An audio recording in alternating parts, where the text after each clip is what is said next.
अरे तू मेरा इंतजार कर रही थी।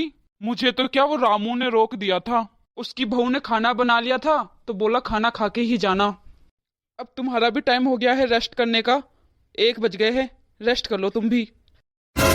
अरे अब नाराज क्यों हो रही है? अरे आपने तो अपनी पेट पूजा कर ली। मेरे से पूछा कि सुबह से खाना खाया है कि नहीं खाया है। सुबह से खाली मैंने चाय ही पी है और अब 1:30 बज गए हैं। सुबह से भूखी बैठी हूँ। क्या? आपको तो पता है ना, मेरी तबीयत ठीक नहीं रहती। मैं खड़ी होती तो मुझे कितने चक्कर आते हैं। घुटनों में अलग दर्द रहता है। अगर हाथ पांव काम करते तो मैं खुद ही खाना बना के खा लेती, वरना मैंने अभी तक कुछ भी नहीं खाया। क्या तुमने अभी तक खाना नहीं खाया? काजल, अरे ओ बहू, अरे खाना लेके आ अपनी सास के लिए। अरे बहू घर पे होगी तभी तो तुम्हारी बात सुनेगी। वो तो खुद सुबह से निकली है, मार्केट का बोल के निकली है। 9 बजे की गई है, 1:30 बजने आ गया है, अभी तक आई भी नहीं है। अभी तक खाने का भी कुछ अता पता नहीं है। क्या खाना नहीं बना के गई तेरे लिए? बहुत लापरवाह हो गई है बहू। जब उसको पता है कि तेरी तबीयत खराब है, तेरे घुटनों में दर्द रहता है, तू खड़ी होती है जब तुझे चक्कर आते हैं, तू खाना नहीं बना सकती तो उसको तो खाना बना के जाना चाहिए था बाजार। आप ही कुछ ले आओ जाके किचन से। चल ठीक है, मैं जाके दलिया बना के लाता हूँ तेरे लिए। हे भगवान, कैसे दिन दिखा रहा है मुझे। कौन आया है? जाके देखता हूँ। बहू, कहाँ जाके आ रही हो? शॉपिंग करने बाजार गई थी। अरे बहू, अगर तुझे बाजार जाना था तो हम तुझे जाने के लिए मना नहीं करते, पर कम से कम तेरी सास के लिए खाना तो बना के जाना था। तुझे पता है ना, तेरी सास के घुटने में दर्द होता है, खड़ी होती है तो चक्कर आता है, उसकी तबीयत ठीक नहीं रहती है। दवाई खाने के लिए हमें खाना भी खाना पड़ता है टाइम से। सिर्फ इतना ही तो बोल रहे हैं तुझे कि टाइम से खाना बना दिया करो। पापा जी, मैं मार्केट गई थी तो वहाँ लेट हो गया मुझे। तो क्या हो गया, एक दिन खाना लेट बन जाएगा तो? बहू, तुझे पता नहीं है कि तेरी सास की दवाइयाँ चल रही है, जो वो टाइम पे खाना खाएगी तभी तो दवाई ले पाएगी टाइम से। इतनी लापरवाही क्यों करती हो तुम? पापा जी, मैं कोई नौकरानी नहीं हूँ मम्मी जी की जो तीनों टाइम खाना ही बनाती रहूं उनके लिए। आपको भी तो आता है ना खाना बनाना, तो बना लो आप। तंग कर रखा है आप लोगों ने तो। आने दो राहुल को, आज आज तो मैं उनसे बात करके ही रहूंगी। मुझे नहीं रहना अब तुम लोगों के साथ। बदतमीजी तो इनकी दिन ब दिन बढ़ती ही जा रही है। बड़ों से कैसे बात करनी है ये तक नहीं आता। क्या समझते हैं ये बूढ़ा बूढ़ी अपने आप को? शादी की है, कोई खरीदा नहीं है मुझे। काजल। आ गए आप? हाँ काजल, खाना लगा दो जल्दी से, बहुत भूख लगी है। खाना? खाना तो मैंने नहीं बनाया आज। क्या तुमने खाना नहीं बनाया अभी तक? क्यों? खाना क्यों नहीं बनाया अभी तक? वो ना, मैं आज मार्केट गई थी शॉपिंग करने। मार्केट में मुझे टाइम लग गया, इसलिए मैंने खाना नहीं बनाया। और फिर मैं जब घर पे आई तो पापा जी मुझ पे अलग चिल्लाने लग गए। मुझे 10 बातें सुना दी पापा जी ने। हर समय खाना बनाने की जिम्मेदारी मेरी है क्या? एक दिन खाना लेट हो गया तो क्या हो गया? काजल, ना तो तू गुस्सा हो और ना ही उदास हो। पापा ने तो इसलिए बोला होगा क्योंकि मम्मी की दवाइयाँ चल रही है, तो मम्मी को टाइम से दवाई लेने के लिए टाइम से खाना खाना जरूरी है। क्यों गुस्सा ना हो? गुस्सा करने वाली बात तो है ही। आपको पता है पापा जी ने मुझसे कितनी बदतमीजी से बात की है? भला अपनी बहू से कोई इस तरह बात करता है? अब ना, मैं इन लोगों की बातें बिल्कुल नहीं सुनूंगी। इस घर की बहू हूँ, कोई नौकरानी नहीं। अरे काजल, मैं तो पहले ही ऑफिस के कामों से इतना परेशान हूँ और अब तूने ऊपर से एक और नई परेशानी वाली बात बता दी। परेशानी नहीं, अब मुझे इस घर में बिल्कुल नहीं रहना। मुझे तो अब अलग ही रहना है। चल ठीक है काजल, तू चिंता मत कर, मैं अभी जाके मम्मी और पापा से बात करता हूँ। अब मजा आएगा जब इनका बेटा ही इनकी बात नहीं सुनेगा ना, फिर मुझे क्या बोलेंगे। पापा, पापा, मम्मी।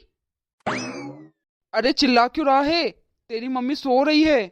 मुझे आप दोनों से कुछ जरूरी बात करनी है। क्या बात करनी है बता मेरे को। आ जाओ, बैठ के बात करते हैं।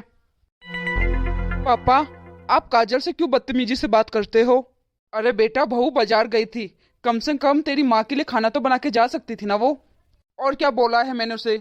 और कुछ नहीं बोला मैंने। पापा, एक दिन खाना लेट हो जाएगा तो कोई आफत नहीं आ जाएगी। अगर एक दिन खाना लेट हो गया तो कौन सी बड़ी बात है?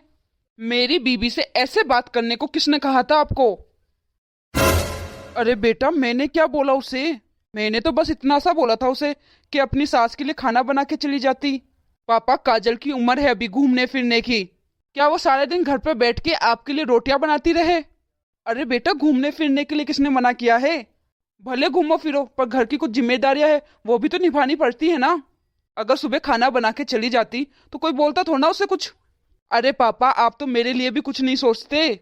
ऑफिस में रहता हूँ तो ऑफिस की टेंशन, घर में आपने माहौल खराब कर रखा है इतना ज्यादा। तो पापा, मुझे तो लगता है ना कि अब हमें एक साथ नहीं रहना चाहिए। अब जो भी मेरा प्रॉपर्टी में हिस्सा बनता है ना, वो आप मुझे दे दो ताकि मैं अलग से घर ले सकूं अपने लिए। तुम्हें हिस्सा चाहिए इस प्रॉपर्टी में से? बेटा जी, आपकी कितनी कमाई है? तेरी खुद की कमाई से तेरा खुद का गुजारा नहीं होता, और इस घर के अंदर 2 ईंटें भी तूने लगाई है।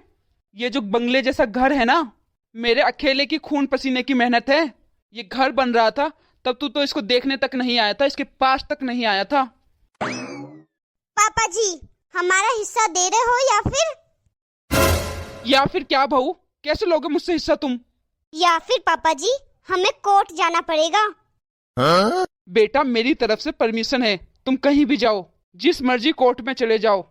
ये प्रॉपर्टी मेरी है, मुझे कोई कोर्ट या कोई बंदा मजबूर नहीं कर सकता। मैं अपनी प्रॉपर्टी किसी को भी दूं, मेरी मर्जी है। जाओ तुम दोनों जहां जाना है, मैं भी देखता हूँ कौन देता है तुम्हें ये प्रॉपर्टी।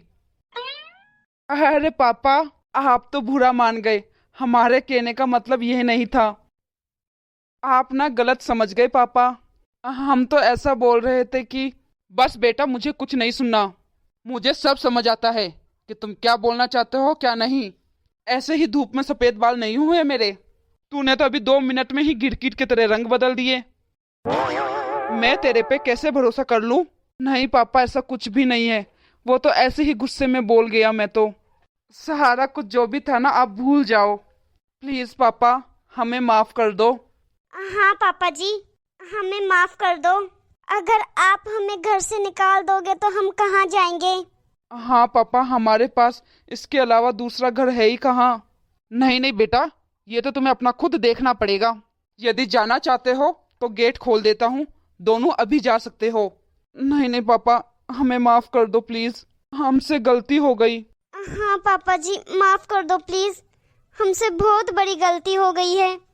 माफ बेटा, मैं एक बात पे करूंगा। हाँ हाँ पापा, आप जो बोलोगे हम वो बात मानेंगे। जो भी है बताओ पापा, हमें क्या करना पड़ेगा? हमारी माफी की क्या सजा है? तुम दोनों को आज के बाद इस घर में एक किराएदार की तरह रहना पड़ेगा। क्या? किराए में? हाँ, तुम्हें यहाँ किराए पे रहना पड़ेगा। किराए में हमें पैसे नहीं, बल्कि इज्जत और टाइम से खाना। और यदि हमें रिस्पेक्ट के साथ और खाना नहीं मिलता तो उसी टाइम तुम्हें ये घर खाली करके यहाँ से जाना पड़ेगा। हाँ पापा, आज के बाद हमसे ये गलती दोबारा कभी नहीं होगी। हम आपसे वादा करते हैं कि हम पूरे घर का अच्छे से ध्यान रखेंगे, एक बेटे और बहू का फर्ज पूरा निभाएंगे। जी पापा जी, आज के बाद ऐसी गलती कभी नहीं होगी और आपको मम्मी जी को समय से खाना मिलेगा, ये मेरा वादा है। चलो देख लेते हैं, और बाकी ये सब बातों के बारे में तुम्हारी मम्मी को पता नहीं चले तो अच्छा है। माँ बाप और प्रॉपर्टी में अधिकार तो हर कोई जमाना जानता है, लेकिन अपने फर्ज भी तो याद रखना चाहिए। आज के समय में पता नहीं लोग अपना फर्ज निभाने के लिए पीछे क्यों रह जाते हैं। खुद को कोई सुधारना चाहता नहीं है, दूसरे को ही सुधारने में लगे हैं। इसलिए दूसरों को सुधारना छोड़ो, पहले खुद को सुधारो। अगर खुद सुधर गए तो ऑटोमेटिक ही आपको दूसरे अच्छे लगेंगे। और आप लोगों को हमारी ये स्टोरी कैसी लगी कमेंट करके हमें जरूर बताना। वीडियो अच्छी लगी हो तो लाइक शेयर जरूर कर देना, और हमारे चैनल को अभी तक सब्सक्राइब नहीं किया है तो फटाफट से सब्सक्राइब कर देना। और ऐसी ही वीडियो का नोटिफिकेशन पाने के लिए बेल आइकन दबाना मत भूलना। और मेरा आप लोगों से यही कहना है कि अपने माँ बाप की सेवा करना, अपने सास ससुर की सेवा करना, उसका फल भगवान आपको देगा। अपने माँ बाप की बुढ़ापे की मजबूरी का फ़ायदा बिल्कुल नहीं उठाना। आज उनकी बीमारी में उन्हें तुम्हारी ज़रूरत है, हो सकता है कल को तुम्हें भी किसी की ज़रूरत पड़े, क्योंकि बुढ़ापा सबका आता है।